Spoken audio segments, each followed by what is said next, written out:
उड़ने वाली चुड़ैल। अमनपुर नाम के गांव में चंगू मंगू नाम के दो किसान दोस्त रहते थे। दोनों का आपस में बहुत प्यार था।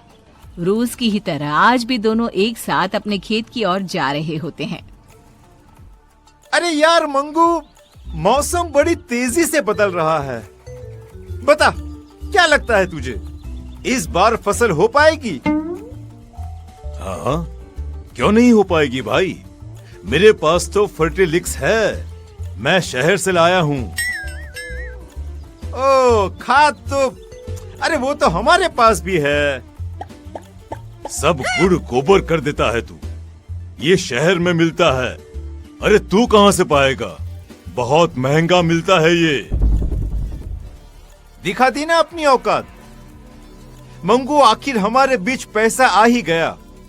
अरे नहीं चाहिए मुझे तेरे जैसा दोस्त जो हमेशा मुझे नीचे दिखाना चाहता है। अरे चंगू, पर मैंने कब तुझे नीचे दिखाया? अरे मैं तो सच्चाई कह रहा हूँ।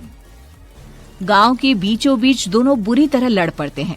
कुछ ही देर में बोला चाली हाथापाई में बदल जाती है। गांव के कुछ लोग आकर उन्हें छुड़वाते हैं और अपने अपने काम पर जाने को कहते हैं। शाम को मंगू तो अपने घर लौट आता है, पर चंगू नहीं आता। अभी तक ये घर नहीं आए, इतनी देर तो ये कभी नहीं करते। भगवान ना करे इन्हें कुछ हो तो नहीं गया ना। मंगू भाई साहब के घर जाकर पता करती हूँ। रास्ते में ही उसे सुबह चंगू मंगू के बीच हुए झगड़े के बारे में पता चलता है। मतलब मंगू भाई साहब ने ही किया है ये सब।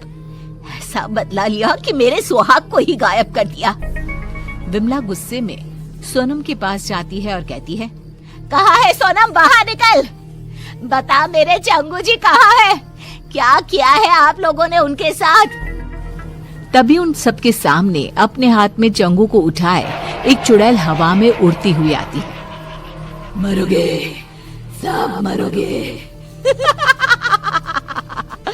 छोड़ूंगी नहीं मैं किसी को, कोई नहीं बचेगा।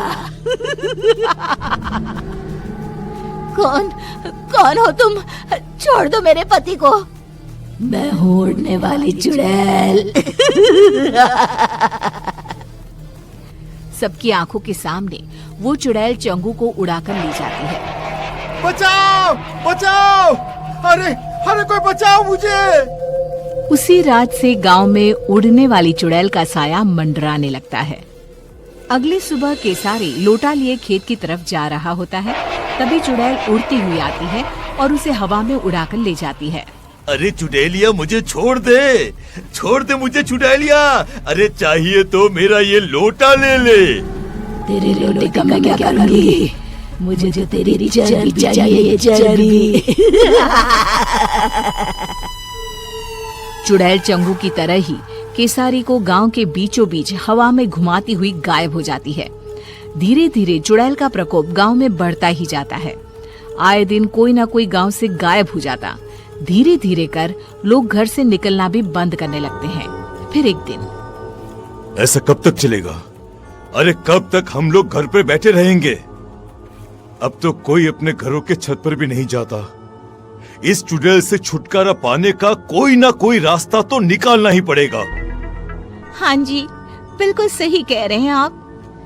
अरे पर हम लोग करेंगे क्या? पीछा करेंगे उस चुड़ैल का। पता तो करना ही होगा कि वो चुड़ैल गांव वालों को कहाँ ले जाती है। पर वो तो अचानक ही कहीं गायब हो जाती है। कहाँ से हम पता लगा पाएंगे कि वो कहाँ जाती है?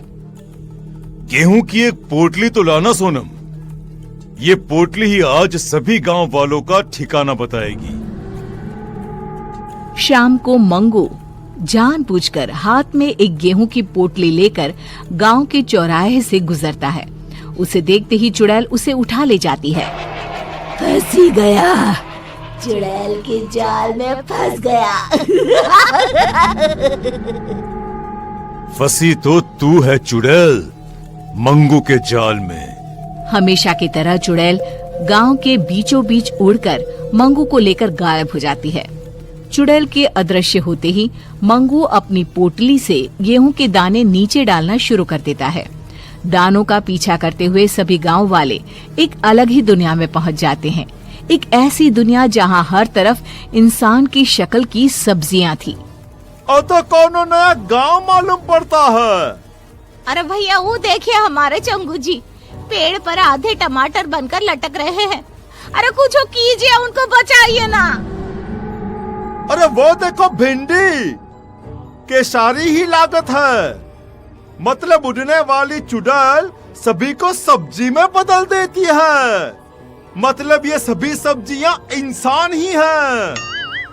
इन लोगों को हम बचाए तो बचाए कैसे? तभी पेड़ पर लगा एक टमाटर कहता है, इस गांव को श्राप है कि अगर किसी ने एक भी सब्जी तोड़ी तो सभी की सभी सब्जियां इंसान में बदल जाएंगी। पर चुड़ैल के रहते कोई सब्जी को छू भी नहीं सकता। अरे वो आती ही होगी, तुम लोग भी कहीं छुप जाओ, जाओ जल्दी। ये सारी बातें मंगू सुन लेता है। वो चालाक तो था ही। वो चुड़ैल से कहता है, जो मर्जी तुम्हारी, वो सब्जी मुझे बना दो, मगर बाहर धूप में जो सब्जियां सड़कर टूट गई तो? मेरी सब्जियां टूट नहीं सकती, उन्हें ताजा रहना होगा। तो किसी को सब्जियों को पानी देने के लिए क्यों नहीं रख लेती? हाँ, ये सही रहेगा, पर ये काम करेगा कौन? हाँ, वैसे तो मुझे मटर बनना था, पर ये काम भी चलेगा। जाओ चुड़ैल, तुम आराम करो, तब तक मैं सब्जियों को पानी दे आता हूँ। मंगू बाहर जाता है और सब्जियों को पानी देने के बहाने एक सब्जी तोड़ लेता है। जैसे ही वो सब्जी तोड़ता है, जादुई नगरी खत्म हो जाती है। सभी सब्जियां इंसानों में बदल जाती है। तभी वहाँ भागती हुई एक खूबसूरत लड़की आती है। मैं एक श्रापित राजकुमारी थी। जब तक कोई छुपकर सब्जी नहीं तोड़ता, मैं आजाद नहीं हो सकती थी। तो मुझे बताओ, तुमने कभी किसी को सब्जी तोड़ने क्यों नहीं दी? ये श्राप था ही ऐसा। मुझे सभी को सब्जी तोड़ने से रोकना था। बाकी मुझे कुछ भी याद नहीं था। श्राप ने मेरी बुद्धि ले ली थी।